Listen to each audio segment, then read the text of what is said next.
voice, our truth. So let's talk about it.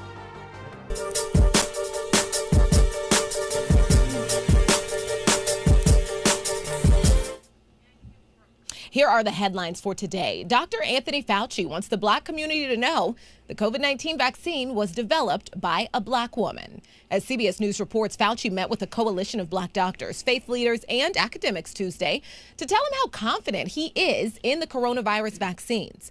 The CDC says Black Americans are nearly 3 times more likely to die from the virus than their white counterparts. But because of a long history of mistrust, studies suggest Black Americans are less likely to get vaccinated than other ethnic groups.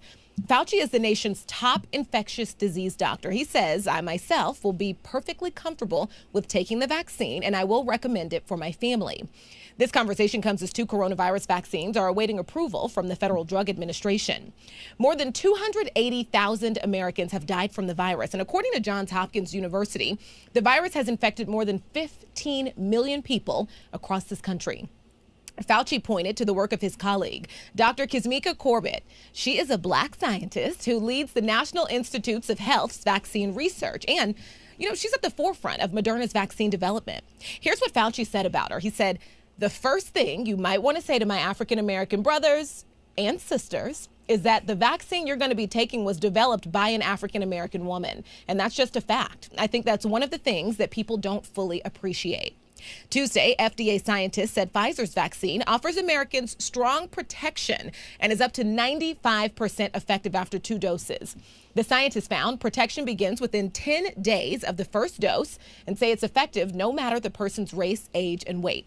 They say there are no major side effects beyond fever, fatigue, and muscle aches. The president of Morehouse School of Medicine is Valerie Montgomery Rice. She's also part of the Black Coalition Against COVID. She told a reporter for ESPN's Undefeated, she said this, I would not recommend this vaccine if I did not believe that it was safe. My hope is that our community will believe that they have trusted messengers, trusted advocates, trusted entities at the table looking out for them. Okay. Well, I really like how Dr. Fauci, at first I was reading and I was like, my Black brothers and sisters. Now we're going to get a little insight into Vice President-elect Kamala Harris. Professor and attorney Lita Rosario is one of her Howard University classmates. And Lita actually played an important part in Harris's involvement in student government. Welcome to the Black Report, Lita. We're glad to have you. Hi, thank you. Great to be here. I have so many questions for you. We want all the insight that we can get, Sure. I know you recruited Harris to the Howard debate team. And after watching the primary debates, it is completely clear why you did that. But tell us a little about that and her involvement in student government. Yeah, so I was actually a senior when Kamala started Howard as a freshman, and I was one of the only female on the debate team at the time. Competitive debate is a very serious academic extracurricular activity, and a lot of people involved in debate actually do get involved in student government. The context of debate is debating issues, legislative issues, and policy issues that are important to the United States and the world, for that matter. And so I noticed Kamala, I met her through some friends, and I saw that she had some very strong speaking skills.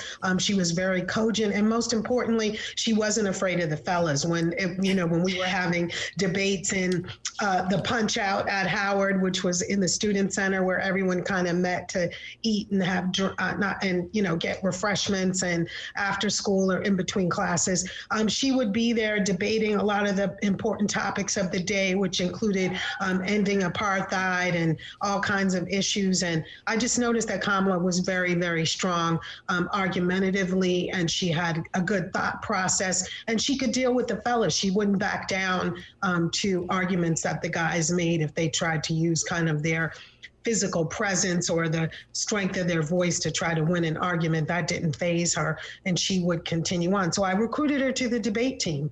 And a lot of us on the debate team were also involved in student government, which Kamala was. She ran for, I think, freshman class representative in the School of Liberal Arts.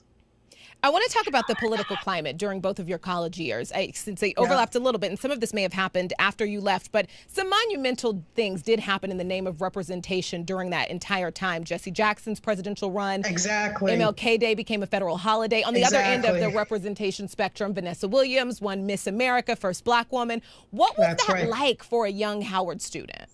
Yeah, well, I mean, we were all very excited about those things, and we were very much involved to the extent that we could be. We marched on Washington for the Martin Luther King holiday. There were lots of things, protests and other things going on to end apartheid. And of course, Jesse Jackson was getting ready to run for president in those years. And he would come to Howard's campus, and other leaders, Kwame Ture, lots of other important and influential political leaders and social leaders in the Black community would come to Howard and speak to us and remind us about our obligations, having gotten an education to help fulfill the dreams of African Americans in terms of civil rights and or our aspirations in terms of civil rights and ultimately human rights.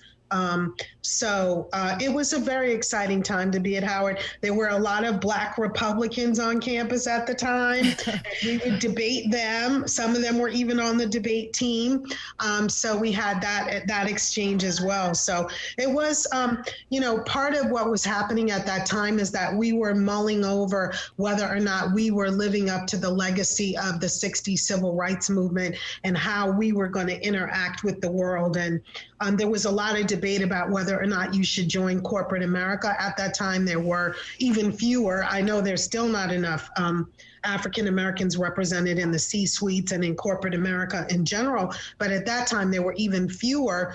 And there was a lot of debate on campus about whether or not you go into public service or whether or not you join corporate America and how those things would ultimately affect the African American community.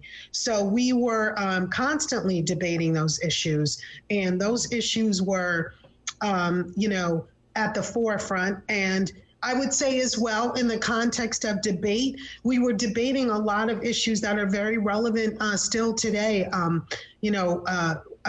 Abortion rights, right to work, problems with nuclear proliferation, problems with the Middle East. All of those kinds of issues were still very important at that time. And they were things that we debated formally in debate, but also discussions that we were constantly having on campus. And, it was a good time in terms of all of those issues. I want to stay on you kind of mentioning that things then mirrored what we're dealing with today, because those were also the Reagan years. And I'm curious, to what Demi was saying about Congresswoman Waters, I think she knows that weight that her name holds. And so to do this, and she was obviously personally moved, but to specifically reach out and do this, this was magical. Completely. Yeah, I agree. I completely agree with you, Brooke.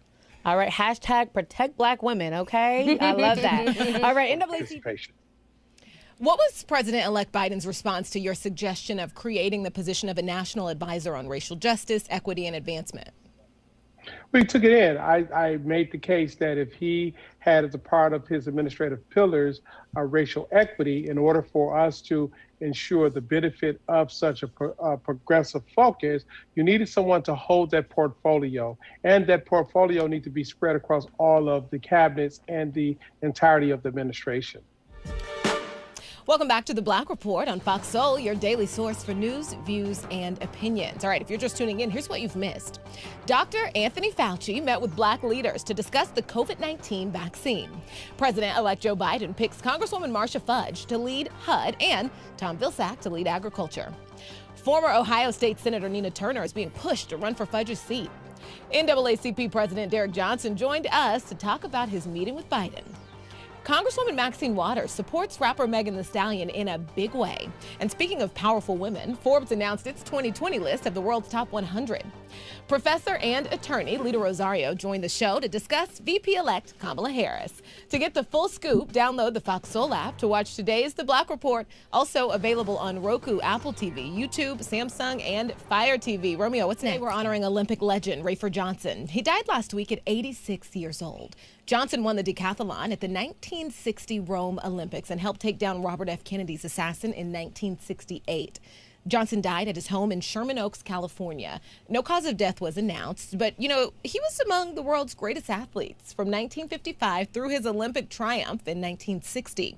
He won a national decathlon championship in 1956 and a silver medal at the Melbourne Olympics that same year. His Olympic career also included carrying the U.S. flag at the 1960 Games and lighting the torch at the Los Angeles Memorial Coliseum to open the 1984 Games. Back to Robert F. Kennedy's assassination, because, this is a historical fact many might not know about Johnson. Back in 1968, he was working on the Kennedys' presidential campaign when the Democratic candidate was shot in the kitchen of the Ambassador Hotel in Los Angeles. Johnson, former NFL star Rosie Greer, and journalist George Plimpton all helped physically apprehend the man who shot Kennedy, Sirhan Sirhan. Johnson actually grabbed the gun from Sirhan and hid it in his own pocket to stop anyone else from being hurt. As you know, Kennedy died that very next day. Actor David